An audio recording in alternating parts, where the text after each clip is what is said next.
Capítulo 2. El mal. El mal, en lo que tiene de realidad, es el desorden. En presencia del orden eterno, el desorden es esencialmente transitorio. En presencia del orden absoluto, que es la voluntad de Dios, el desorden es apenas relativo. La afirmación absoluta del desorden y del mal es, pues, esencialmente, la mentira. La afirmación absoluta del mal es la negación de Dios, puesto que Dios es la razón suprema y absoluta del bien. El mal, en el orden filosófico, es la negación de la razón. En el orden social, es la negación del deber. En el orden físico, es la resistencia a las leyes inviolables de la naturaleza.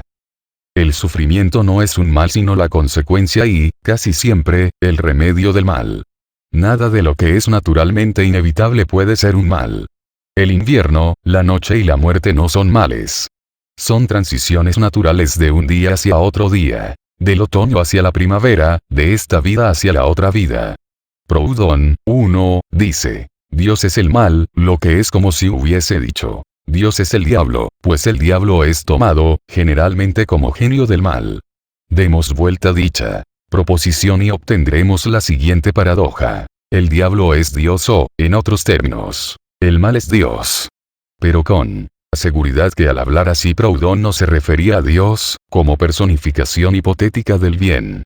Pensaba en el Dios absurdo que los hombres crean y, en tal sentido, reconozcamos que tenía razón, pues el diablo es la caricatura de Dios y lo que llamamos el mal, es el bien, mal definido y mal comprendido.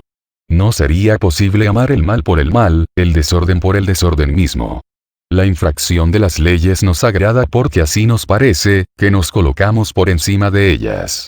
Los hombres no están hechos para la ley, mas la ley está hecha para los hombres, decía Jesús. Palabras audaces que los sacerdotes de aquellos tiempos, ciertamente consideraban subversivas e impías. Palabras de las que el orgullo humano puede abusar prodigiosamente. Dicen que Dios solo tiene derechos y no deberes porque es el más fuerte, lo que es una afirmación impía. Debemos todo a Dios, osan arguir, y Dios nada nos debe. Y la verdad es lo contrario. Dios, infinitamente superior a todos los seres, contrae también con nosotros, al ponernos en el mundo, una deuda infinita. Él creó el abismo de la flaqueza humana y es Él quien debe llenarlo. La cobardía de la tiranía en el mundo antiguo nos legó el fantasma de un Dios absurdo y cobarde, que hace el milagro eterno de forzar al ser finito a ser infinito en los sufrimientos. Supongamos, por un momento, que uno de nosotros pudiese crear un insecto y que le dijese, sin que él pueda oírlo: criatura mía, adórame. El pobre animalejo da algunos vuelos, sin pensar en cosa alguna y muere al fin del día. Un nigromante dice al hombre que echándole una gota de su sangre podrá resucitarle. El hombre se hace una pinchadura, yo haría lo mismo en su lugar, y he aquí que el insecto resucita. ¿Qué hará después el hombre? Os lo voy a decir, exclama un fanático creyente. Como el insecto en su primera vida cometió la tontería de no adorarlo, encenderá una hoguera y lo lanzará a ella, solo lamentando no poderle conservar la vida en medio de las llamas a fin de quemarlo eternamente. Dirán todos, no existe loco furioso que sea tan cobarde y tan malo como este.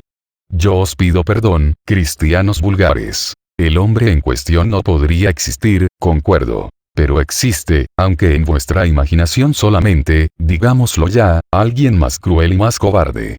Es vuestro Dios, tal como lo concebís y explicáis, y es precisamente de él de quien Proudhon tuvo 1000 veces razón de decir: Dios es el mal. En este sentido el mal sería la afirmación falsa de un Dios malo, y es este Dios quien sería el diablo o su compadre. Una religión cuyo bálsamo para las llagas de la humanidad fuese un dogma semejante, las envenenaría en vez de curarlas. Resultaría de ahí el embrutecimiento de los espíritus y la depravación de las conciencias. Y la propaganda hecha en nombre de un Dios tal, podría llamarse el magnetismo del mal. El resultado de la mentira es la injusticia. De la injusticia resulta la iniquidad, que produce la anarquía en los estados y en los individuos, el libertinaje y la muerte. Una mentira no podría existir si no evocase en la luz muerta una especie de verdad espectral, y todos los mentirosos de la vida son los primeros en engañarse tomando la noche por el día. El anarquista se juzga libre, el ladrón se cree hábil, el libertino cree que se divierte, el déspota piensa que oprimir es reinar. ¿Qué sería necesario para destruir el mal en la tierra? Una cosa muy simple en apariencia: desengañar a los tontos y a los malos. Pero aquí, toda buena voluntad cae derrotada y todo poder falla. Los malos y los tontos no quieren ser desilusionados. Llegamos a esta perversidad secreta que parece ser la raíz del mal: el gusto por el desorden y el apego al error. Pretendemos, por nuestra parte, que esta perversidad no existe, al menos, de una manera libremente consentida y deseada. Ella no es más que el envenenamiento de la voluntad por la fuerza venenosa del error. El aire que respiramos se compone de hidrógeno, oxígeno y azufre. El oxígeno y el hidrógeno corresponden a la luz de la vida y el azufre a la luz muerta. Un hombre sumergido en el azufre no podría respirar ni vivir. Así también, un hombre asfixiado por la luz espectral no puede hacer uso de su voluntad libre. No es en la atmósfera donde se realiza el gran fenómeno de la luz, sino en nuestros ojos estructurados para verla. Cierta vez, Littré, filósofo de la escuela positivista, dijo que la inmensidad es apenas una noche infinita, punteada aquí y allá por algunas estrellas. Esto es verdad, le respondió alguien, para nuestros ojos que no están plasmados para la percepción de otra claridad que no sea la del sol. No nos aparece en sueños la propia idea de esta luz, mientras en la tierra es noche y nuestros ojos están cerrados. ¿Cuál es el día de las almas? ¿Cómo vemos a través del pensamiento? ¿Existiría la noche de nuestros ojos para ojos organizados de otra forma? Si no tuviésemos ojos, ¿captaríamos la noche? Para los ciegos no existen estrellas ni sol. Y si nosotros nos pusiéramos una venda en los ojos nos tornaríamos ciegos voluntarios. La perversidad de los sentidos como la de las facultades del alma, resulta de un accidente o de un primer atentado contra las leyes de la naturaleza. Ella se hace entonces necesaria y fatal. ¿Qué hacer para los ciegos? Tomarlos de la mano y guiarlos. Pero si no quieren dejarse guiar, es preciso poner parapetos. Y si ellos los derriban, entonces no son solamente ciegos, son alienados, peligrosos y es preciso dejarlos perecer, ya que no se los puede conducir. Edgar Allan Poe refiere la historia de una casa de locos, en la que los pacientes habían logrado apoderarse de los enfermeros y guardias y encerrarlos en sus propias celdas, después de disfrazarlos de animales salvajes. Triunfantes en los aposentos de sus médicos, beben el vino del establecimiento y se felicitan recíprocamente por haber efectuado excelentes tratamientos. Mientras estaban en la mesa, los prisioneros rompen sus cadenas y llegan a sorprenderlos a palos. Se vuelven furiosos contra los pobres locos y los justifican, en parte, por los malos e insensatos tratos de que ellos mismos fueran objeto. He aquí la historia de las revoluciones modernas. Los locos, triunfando por su gran número, que constituyen lo que llamamos la mayoría, capturan a los sabios y los disfrazan de animales salvajes. Poco después las prisiones se gastan y se rompen, y los sabios, enloquecidos por el sufrimiento, huyen gritando y sembrando el terror. Querían imponerles un falso Dios. Entonces vociferan que no hay Dios. Los indiferentes, embravecidos por el miedo, se complotan para reprimir a los locos furiosos e inauguran el reino de los imbéciles. Muchas son las épocas en que esto ha sucedido.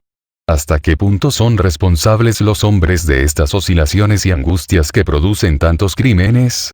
¿Qué pensador osaría decirlo? Marat es odiado y se canoniza a Pío V. Es verdad que el terrible Guillory no guillotinaba a sus adversarios sino que los quemaba. Pío V era un hombre austero y un católico convicto. Marat llevaba el desinterés hacia la miseria. Ambos eran hombres de bien, pero locos homicidas, sin llegar a ser precisamente furiosos. Cuando una locura criminal encuentra la complicidad de un pueblo, se vuelve una terrible razón, y cuando la multitud, no desilusionada mas sí engañada de un modo contrario, reniega y abandona a su héroe, este se transforma en un chivo emisario y en un mártir. La muerte de Robespierre es tan bella como la de Luis XVI. Admiro sinceramente a este terrible inquisidor que, masacrado por los albigenses, escribió en el suelo con su sangre, antes de expirar: Credo in unum deum. ¿Es la guerra un mal? Sí, pues es horrible. Pero es un mal absoluto. La guerra es el trabajo generador de las nacionalidades y de las civilizaciones. ¿Quién es responsable de la guerra? ¿Los hombres? No, pues son sus víctimas. ¿Quién, pues? ¿Osaríamos decir que es Dios? Preguntad al conde José de Maistre. 2. Él os dirá por qué los sacerdotes siempre consagraron la espada y que hay algo sagrado en el oficio sangriento del verdugo. El mal es la sombra, es la repulsión del bien. Vayamos hasta el fin y digamos que es el bien negativo. El mal es la resistencia que fortifica el esfuerzo del bien. Y es por eso que Jesucristo no dudó en afirmar: es preciso que haya escándalos. Existen monstruos en la naturaleza del mismo modo como aparecen errores de impresión en un bello libro. ¿Qué prueba eso? Que la naturaleza, como la imprenta, son instrumentos ciegos que la inteligencia dirige. Pero, me responderéis, un buen revisor corrige las pruebas. Claro que lo hace, y ese es precisamente el papel del progreso en la naturaleza. Dios es el director de la imprenta y el hombre es el revisor de Dios.